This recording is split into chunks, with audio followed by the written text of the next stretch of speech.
Hello there everyone, and welcome back to Wonder About Nature. First of all, just to get it out of the way, you will have noticed that this is my first video in over a year. Long story short, let's just say life kind of got in the way, and I found myself in a position where I needed to prioritise certain things, as we all do. So Wonder About Nature was put on hiatus while all this happened. Nonetheless though, during that time I was still able to do plenty of wandering, which I did shoot some footage of course, and naturally I'd love to share this footage with all of you. So to do that, this will be the first episode of a sort of mini-series, just to catch up with some of these wonders.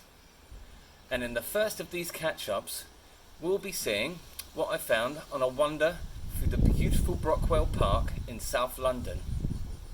So, let's take a look back at what turned up.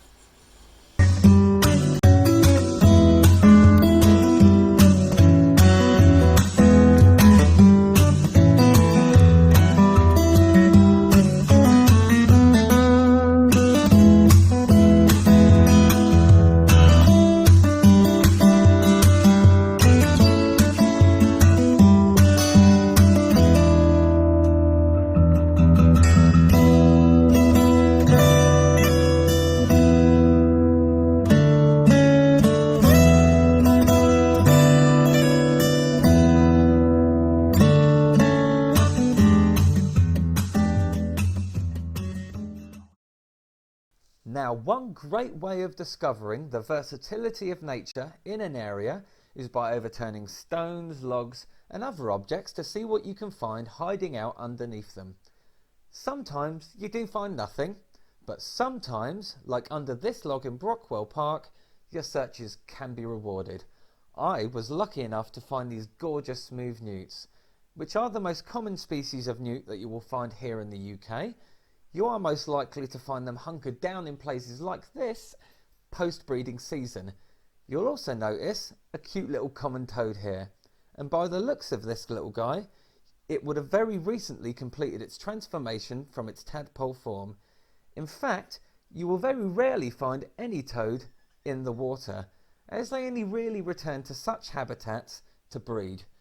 Now, despite their namesakes, the common toad and the newts and other amphibians are actually protected by law, as they are unfortunately in decline due to past pesticide usage.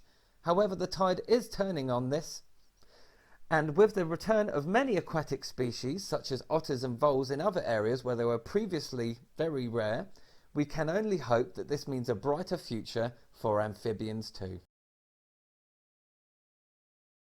So naturally, because I was in the park, and there was a pond as well, I couldn't not spot some of these beauties. Many of you will instantly recognise this bird. They are of course Canada geese. A species of goose which may be quite well established in the UK nowadays, but is in fact a non-native species, being initially introduced in the late 17th century, and with even more migrating from Northern Europe soon after, they quickly gained a significant foothold here. Now, as geese, they're not necessarily very popular animals, mainly due to their, let's say, confrontational nature, as this one here is about to quite eloquently demonstrate to us. You may also hear people label them as bully birds, robbing native species of feeding opportunities basically. I suppose there is some substance to this. They are quite large birds after all, and as such are able to rise above the competition somewhat. But personally, I wouldn't see this sort of behaviour as that of a quote-unquote nuisance animal. It's really quite obvious that the main cause of this aggression would be due to the fact that geese are notoriously protective of their young. As many of you already know, these young are called goslings. These little yellow bundles of fluff will be roughly 2 weeks old, and as birds they do grow extremely fast when compared to other animals of course, and at just over a month old they are already as large as the parents, or almost as large as the parents anyway, and look something like this. But even at this size they still have some time with the parents. They will remain with them until about 2 months old, when they reach sub-adulthood and are finally able to fly. Now, the eagle-eyed of those amongst you have probably noticed a bit of a pattern in this video. At the time of filming, Brockwell Park was in the throes of breeding season. Here we can see an adult coot foraging whilst being harassed by its unruly juvenile brood. Now, unlike geese, their reputation for aggression is a lot more well-founded. They can become a complete nuisance to other water birds, as they can become highly territorial during breeding and nesting seasons. Although, contrary to that, the goose in the background, as you can see, is about to prove this reputation otherwise, as these coots appear more than happy to make room for it.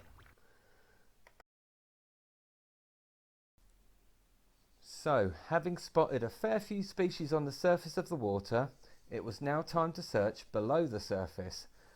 I wasn't disappointed here, as you can see. I was able to entice out of these murky waters a rather large shoal of juvenile fish, and upon luring them a little bit closer, I was able to identify them as rudd. This is a very common freshwater fish here in the UK, and also a favourite amongst anglers here due to the high skill required in order to catch them. Something else about this fish, they're also very easily mistaken with another common freshwater fish called the roach. They are almost identical in every single way at first glance. Personally, the way I tell them apart, and a lot of other people tell them apart, is with their mouth. A rudd will tend to have a more upturned mouth in order to feed nearer the surface, whereas a roach is primarily a bottom feeder, so naturally their mouths will point more downwards in order to enable this feeding behaviour. This really was a bonus for the trip. This was my first time using my underwater camera, so I was thrilled to bits to really capture this footage, and I'm so happy to share it with you all. Well, that just about wraps it up for my wander about nature in Brockwell Park. I hope you enjoyed it. I'm just going to leave you now with pretty much one of our most underrated birds, the humble feral pigeons. Now do them a favour next time you see one. Just take the time to admire it. They really are quite beautiful animals in their own right. Thanks again for watching. See you next time.